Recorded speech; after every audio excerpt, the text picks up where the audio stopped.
अस्सलामुअलैकुम and welcome to my channel my bio corner. आज का जो हमारा टॉपिक है वो है किडनी फेलियर के बारे में कि बेसिकली हमारे पास किडनी फेलियर क्या चीज़ है, उसकी टाइप्स क्या हैं, फिर उनकी कॉजेज़ क्या हैं और आखिर में किडनी फेलियर की ट्रीटमेंट क्या है।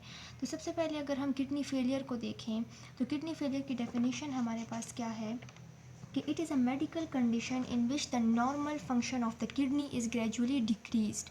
ठीक है, ये एक ऐसा मेडिकल कंडीशन है हमारे पास कि जिसमें जो किडनी का नॉर्मल फंक्शन जो है वो डिक्रीज़ हो जाता है। अब नॉर्मल फंक्शन ऑफ किडनी क्या है हमारे पास कि वो ब्लड को फिल्टर करता है। ठीक है, किडनी क्या करता है, ब्लड को फिल्टर करता है plus remove toxins from the body. तो अगर ये दोनों काम अगर किडनी नहीं कर रही है तो ठीक है, अगर ये दोनों काम किडनी नहीं कर रही तो इसका मतलब क्या है कि हमारे पास किडनी किस स्टेज पर पहुंच चुकी है, किडनी फेलियर के स्टेज पे। ठीक है, अच्छा इसमें हमारे पास क्या है कि इसकी दो टाइप से हमारे पास आ जाती हैं। ठीक है, किडनी फेलियर की एक हमारे पास एक्यूट किडनी फेलियर टाइप है और सेकंड टाइप जो हमारे पास वो क्या है, chronic kidney failure. Acute kidney failure हमारे पास क्या है कि the sudden loss of kidney function, क्या sudden loss of kidney function. ठीक है, अचानक से किडनी जो है अपना फंक्शन करना छोड़ दे या उसमें किसी किस्म की ख़राबी आ जाए। ठीक है, सो उसको हम क्या कहते हैं, एक्यूट किडनी फेलियर कहते हैं। यानी कि the sudden loss of kidney function is called as acute kidney failure. ठीक है, यानी किडनीज जो होती हैं वो अचानक से जो है काम करना वो स्टॉप कर देती है, जिसकी वजह से हमारे पास ब्लड फिल्टर नहीं होता और बॉडी से टॉक्सिन्स रिमूव नहीं होते। ठीक है, इसके अलावा ये क्या है कि ये जो किडनी फेलियर है हमारे पास, इट डेवलप्स रैपिडली। ठीक है, क्या कि इट डेवलप्स रैपिडली, यानी कि कुछ घंटों में या कुछ दिनों में जो है बस किडनी जो है, ये वाली किडनी फेलियर जो है हो जाती है। ठीक है, एक्यूट किडनी फेलियर। इसके अलावा this can be fatal and thus it require intensive treatment. ठीक है, फेटल सारी बात है, ये नुकसानदेह भी हो सकती है। क्यों? क्योंकि हमारा ब्लड फिल्टर नहीं हो रहा है, बॉडी से टॉक्सिन्स रिमूव नहीं हो रहे, जिसकी वजह से जो है वो हमारी मतलब बॉडी में उन टॉक्सिन्स की जो मिकदार है वो इंक्रीज़ हो रही है। तो क्या होगा कि ये फेटल हो जाएगा हमारी बॉडी के लिए। ठीक है, और ये ज़्यादातर उन लोगों में होता है, ये एक्यूट किडनी फेलियर, जो ऑलरेडी हॉस्पिटलाइज्ड होते हैं। ठीक है, तो उनमें जो है और क्रिटिकल होते हैं, उनकी सिचुएशन क्रिटिकल होती है। ठीक है, क्रिटिकली इल होते हैं। सो उन लोगों में जो है ये वाला किडनी फेलियर जो है उनके चांसेस फिर बहुत ज़्यादा होते हैं। अच्छा, कॉजेज़ क्या हैं एक्यूट किडनी फेलियर की हमारे पास कि या तो हमारे पास ब्लड क्लॉट्स बन जाते हैं। ठीक है, ब्लड क्लॉट्स इन वेसल्स में अगर किसी किस्म के ब्लड क्लॉट्स बन गए तो उसकी वजह से हमारे पास एक्यूट किडनी फेलियर हो सकता है। या कोई डैमेज वगैरह हमारे पास किडनी को पहुंच चुकी है, यानी कोई एक्सीडेंट वगैरह हो गया है या किसी किस्म की अगर कोई ब्लीडिंग वगैरह है। ठीक है, तो ये क्या है, इसकी वजह से भी हमारे पास एक्यूट किडनी फेलियर हो सकता है। इसके अलावा अगर हमारे पास कोलेस्ट्रॉल डिपॉजिट्स अगर हमारे पास बॉडी में है, ठीक है, तो उसकी वजह से क्या होगा कि ब्लड जो है उसका फ़्लो कम होगा। ठीक है, या ब्लड फ़्लो जो है उसकी ब्लॉकेज होगी, जिसकी वजह से किडनी को ब्लड नहीं पहुंच पाएगा और उसकी वजह से क्या होगा कि हमारे पास एक्यूट किडनी फेलियर होगा। इसके अलावा कीमोथेरेपी ड्रग्स वगैरह के यूजेज से,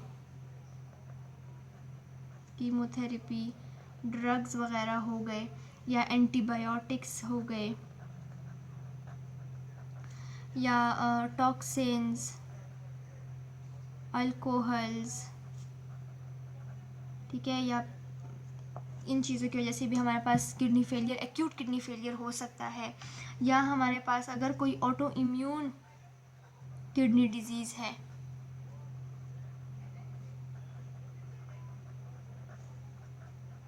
auto immune kidney disease, auto immune क्या है कि जब हमारे अपनी ही बॉडी की इम्यूनिटी सेल्स जो है हमारे पास वो अपनी ही बॉडी के ऑर्गन्स को अफेक्ट करना स्टार्ट कर लें। ठीक है, इसके अलावा अगर हमारे पास यूरिनरी ट्रैक्ट ब्लॉकेज है,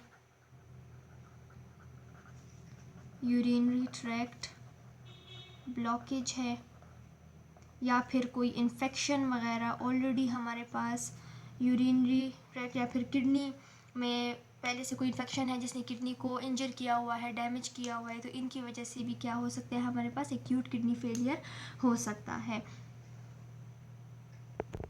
अब हम आ जाते हैं क्रॉनिक किडनी फेलियर, जो सेकंड टाइप है हमारे पास किडनी फेलियर की, क्रॉनिक किडनी फेलियर। इसमें हमारे पास क्या है कि ये gradual loss of kidney function है। क्या है? Gradual loss.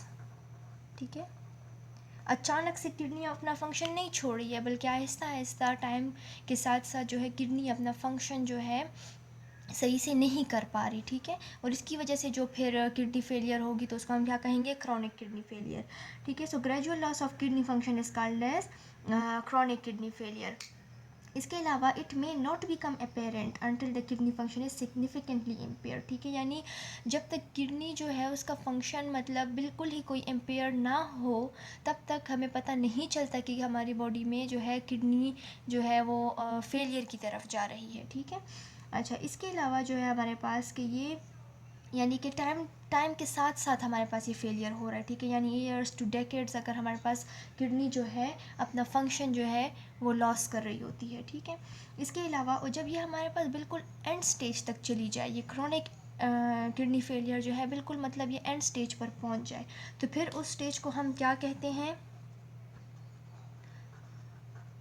ये एंड स्टेज रीनल डिजीज़। ठीक है, ये बिल्कुल जब एंड स्टेज हो हमारे पास किडनी फेलियर की, ठीक है, उसको हम फिर क्या कहते हैं? ESRD। और ये बहुत फेटल है। ठीक है, बहुत नुकसानदेह भी है। या फिर ठीक है, या यूरीमिया भी इसको कहते हैं, यानी कि जब हमारे पास ब्लड में यूरिया की कंसंट्रेशन जो है वो ज़्यादा हो जाए। ठीक है, अच्छा, कॉजेज़ क्या है हमारे पास किडनी फेलियर की, क्रॉनिक किडनी फेलियर की? सबसे पहले सो डायबिटीज़ या फिर हाइपरटेंशन, इनकी वजह से क्रॉनिक किडनी फेलियर हो सकती है। या फिर अगर कोई एनाल्जेसिक्स वगैरह बंदा यूज़ कर रहा है, ठीक है, जो पेन रिलीवर्स होते हैं, इनकी वजह से भी किडनी फेलियर हो सकता है। या कोई किडनी इन्फेक्शन है, ठीक है, या फिर हमारे पास कोई जो है यूरिनरी ट्रैक्ट में ब्लॉकेज है। ठीक है, सो ये सारे जो है क्या है? कॉजेज़ है हमारे पास क्रॉनिक किडनी फेलियर की कॉजेज़ हैं। ट्रीटमेंट जो है हमारे पास सिंपल है कि अगर हमारे पास जो है एक्यूट रीनल फेलियर है, तो फिर हमें क्या करना चाहिए कि मतलब डायलिसिस वगैरह के थ्रू जो है इसको फिर क्योर किया जा सकता है। ठीक है, परमानेंटली क्योर नहीं होता है, बट उस टाइम के लिए जो है ट्रीटमेंट दी जाती है। ठीक है, अच्छा, अगर हमारे पास क्रॉनिक रीनल फेलियर है और वो हमारे पास ये एंड स्टेज रीनल डिजीज़ तक पहुंच चुकी है, तो तब जो है हमारे पास रीनल डायलिसिस या फिर किडनी ट्रांसप्लांट, यही दो ट्रीटमेंट इसकी फिर हो सकती हैं। ठीक है, अच्छा, तो ये सब कुछ जो था हमारे पास ये किडनी फेलियर के बारे में था। अगर आपको वीडियो अच्छी लगी हो तो ज़रूर लाइक और सब्सक्राइब कीजिएगा। Thank you.